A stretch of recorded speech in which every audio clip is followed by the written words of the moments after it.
श्री गुरुचरित्र कथासार अध्याय 9. श्री गणेशाय नमः. श्री सरस्वत्यै नमः. श्री कुलदेवताय नमः.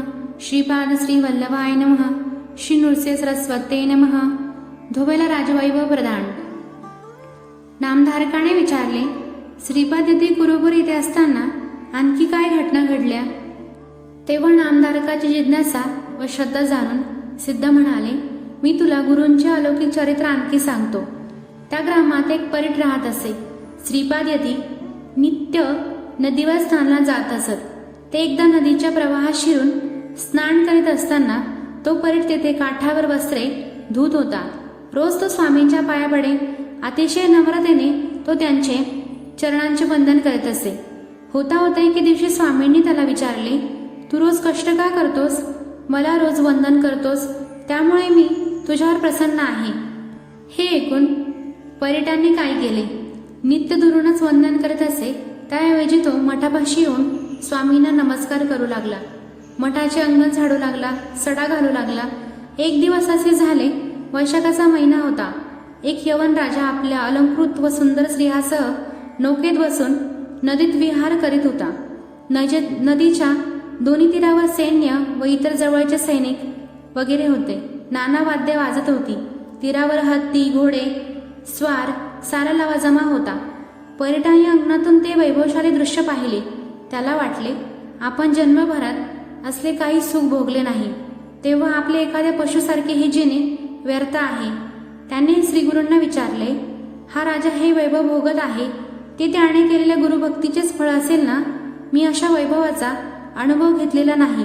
मला तुमची सेवाच बरी वाटते, पण एकदा तरी असे राजवैभव भोगावे अशी वासना माझ्या मनात येते. तेव्हा श्रीपाद यती म्हणाले, अरे, तुझ्या ठिकाणी ज्या ज्या इच्छा आहेत त्या पूर्ण व्हायला पाहिजेत, नाहीतर पुढे मोक्षाच्या आड त्या येतील.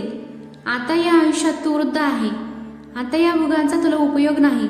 आता एवढे शक्य आहे की तू पुढे जन्मी वेदूर नगरात यवन धर्मात राजा म्हणून जन्माला जाशील व तेथे तुझ्या या वासना पूर्ण होतील. परीट म्हणाला, पण तुमचे चरण अंतर्नील असे न व्हावे. स्वामी म्हणाले, अरे, मी तुला त्या जन्मात तुझ्या म्हातारपणी भेटेन आणि ही ओळख देईल. त्यावेळी तुला मी ज्ञान देईल. त्यावेळी मी नृसिंह सरस्वती या नावाने प्रसिद्ध संन्यासी असेल. तुला या जन्मात राजभोग भोगायचे असतील तर तसे सांग. असे जेव्हा यतींनी त्याला म्हटले, तेव्हा तो म्हणाला, आता नको. नवीन जन्मात तरुणपणीच वैभव भोगणे योग्य होईल. तेव्हा स्वामी तथास्तु म्हणाले आणि काय आश्चर्य, तो परी तात्काळ मरण पावला. त्याचा जन्म पुढे काही वर्षांनी यवन कुळात वैदूर नगरात झाला. ही कथा मी पुढे सांगेन. सिद्ध अशी कथा सांगून पुढे म्हणाले, कुरुपूर श्रीपाद श्रीवल्लभ राहिले, त्यामुळे त्या स्थानाचे पावित्र्य फार आहे.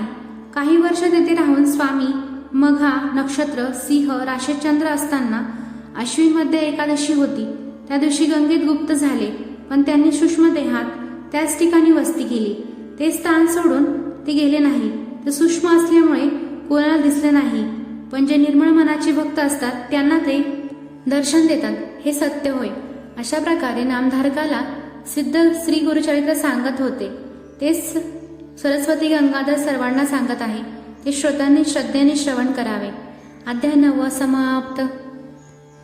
फलश्रुती. हा अध्याय नित्य श्रवण व पठन केल्याने सर्व शुभकामना गुरुकृपेने पूर्ण होतात. श्री गुरुदत्तार्पणमस्तु.